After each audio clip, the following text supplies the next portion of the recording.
എല്ലാവർക്കും സുഖാണെന്ന് വിശ്വസിക്കുന്നു. ഡെയിലി അപ്ഡേറ്റിലേക്ക് എല്ലാ ആളുകൾക്കും സ്വാഗതം. നാളെ ജൂലൈ 8-ാം തീയതിയും തുടർന്നുള്ള ദിവസങ്ങളിലും നിങ്ങൾ ശ്രദ്ധിക്കേണ്ട വളരെ പ്രധാനപ്പെട്ട കാര്യങ്ങളാണ് ഈ ഒരു വീഡിയോയിൽ വ്യക്തമാക്കുന്നത്. വീഡിയോയുടെ വിശദാംശങ്ങളിലേക്ക് കടക്കുന്ന മുമ്പ് കൂടുതൽ ആളുകളിലേക്ക് ഇൻഫർമേഷൻ എത്താൻ ഷെയർ ചെയ്യുക, ലൈക്ക് ചെയ്യുക, ഫേസ്ബുക്കിലൂടെ കാണുന്ന ആളുകൾ ഫോളോ ചെയ്യുക. വീഡിയോയുടെ വിശദമായ വിവരങ്ങളിലേക്ക്. വയനാട് തുരങ്ക നിർമ്മാണ മേഖലയോടടുത്തുള്ള കള്ളാടിയിലുണ്ടായ മണ്ണിടിച്ചിലിൽ നിരവധി പേർക്ക് ജീവൻ നഷ്ടമായി. ഇന്ന് രാവിലെ 11 മണിക്ക് നടന്ന ദുരന്തത്തിൽ രക്ഷാപ്രവർത്തനം തുടരുകയാണ്. നിരവധി പേർ ഇപ്പോഴും മണ്ണിനടിയിലാണ്. 10-ലേറെ മരണം ഉണ്ടാകും എന്നാണ് കരുതുന്നത്.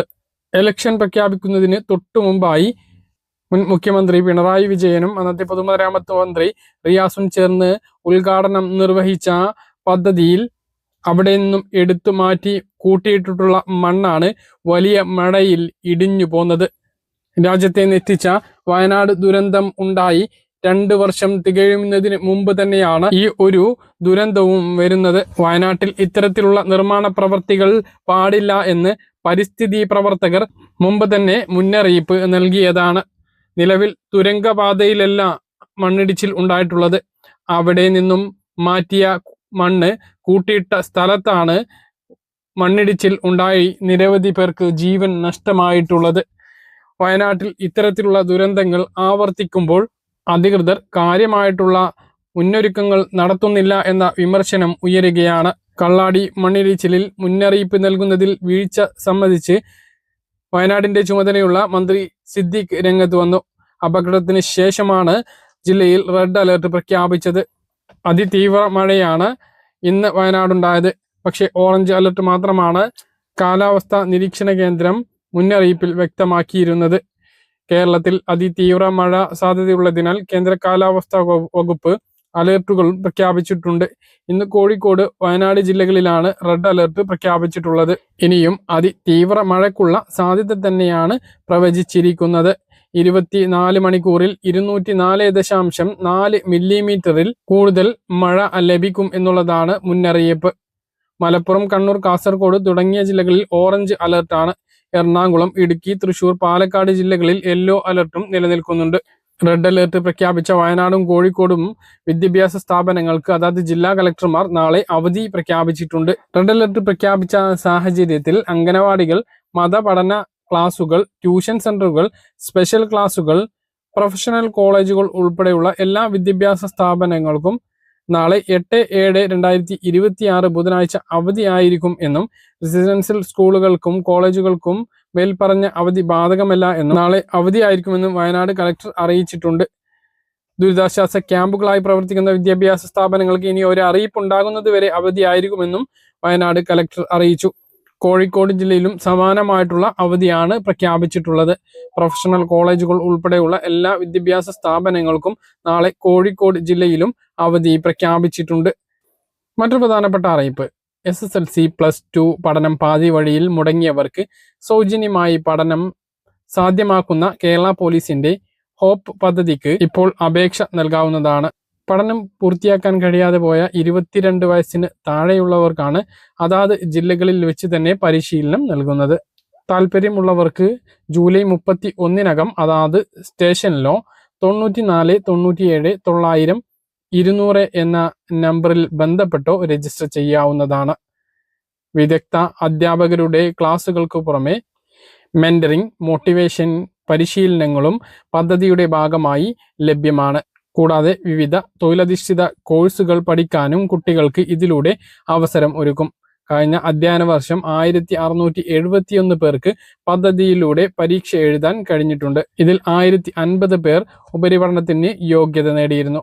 2017 ആരംഭിച്ചിട്ടുള്ള പദ്ധതിയിൽ ഇതുവരെ 8695 പേർ പരീക്ഷ എഴുതുകയും അതിൽ 5414 പേർ വിജയിക്കുകയും ചെയ്തിട്ടുണ്ട്. അപ്പോൾ താല്പര്യമുള്ളവർ തൊട്ടടുത്തുള്ള പോലീസ് സ്റ്റേഷനിലോ 94 97 900 200 എന്ന നമ്പറിലോ ബന്ധപ്പെടുക.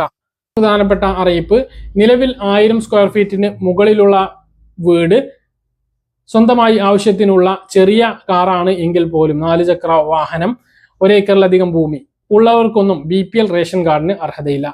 എന്നാൽ അതിൽ നിന്നൊരു മാറ്റം വരികയാണ്.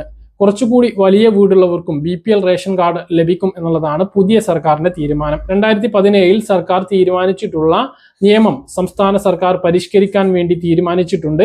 ഇതിനുവേണ്ടി സിവിൽ സപ്ലൈസ് മന്ത്രി അനൂപ് ജേക്കബ് നിർദ്ദേശം നൽകിയിട്ടുണ്ട് എന്നുള്ളതാണ്.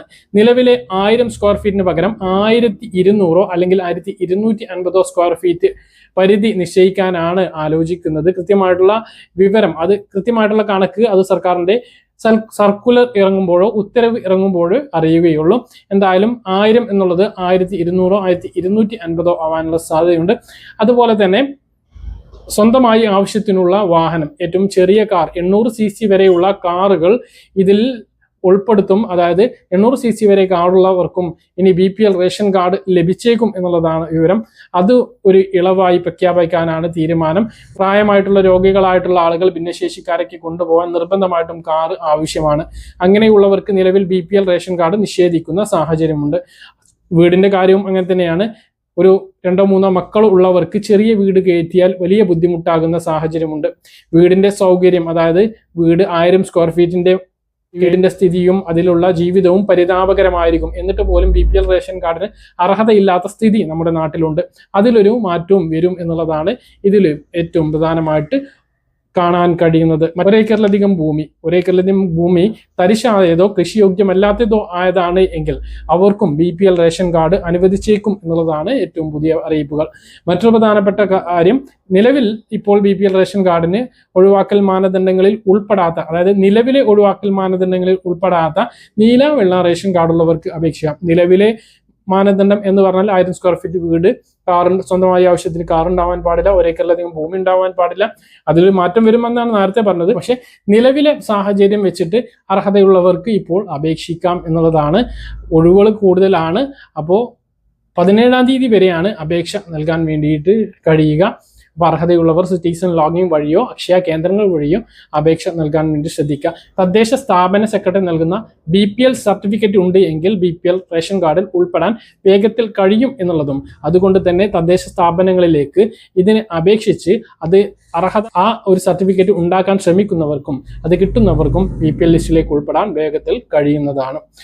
നമുക്കറിയാം, സൗജന്യ അരി മാത്രമല്ല മറ്റ് സഹായങ്ങൾ, സൗജന്യ വിദ്യാഭ്യാസം, ചികിത്സ, സ്കോളർഷിപ്പ് ആനുകൂല്യം, മറ്റ് സഹായങ്ങളെല്ലാം ഈ ഒരു BPL റേഷൻ കാർഡ് ഉണ്ട് എങ്കിൽ വേഗത്തിൽ ലഭ്യമാവാൻ സഹായിക്കുന്നതാണ്. പഞ്ചായത്ത് ആനുകൂല്യങ്ങളും BPL റേഷൻ കാർഡുള്ളവർക്ക് മുൻഗണന ലഭിക്കുന്നുണ്ട്. അപ്പോൾ ആ ഒരു സാഹചര്യത്തിൽ തന്നെ BPL റേഷൻ കാർഡ് കിട്ടുന്നത് വളരെയധികം ഗുണകരമാണ്. ഇനി മറ്റൊരു പ്രധാനപ്പെട്ട കാര്യം, മഞ്ഞ റേഷൻ കാർഡുള്ളവർക്ക് അരി വിഹിതത്തിൽ കേന്ദ്ര സർക്കാർ മാറ്റം വരുത്താൻ തീരുമാനിച്ചു. 2012 അന്നത്തെ മൻമോഹൻ സർക്കാർ ഏർപ്പെടുത്തിയിട്ടുള്ള 35 കിലോ ഭക്ഷ്യധാന്യമാണ് നിലവിൽ കേന്ദ്ര സർക്കാർ മാറ്റം വരുത്താൻ വേണ്ടി തീരുമാനിക്കുന്നത്.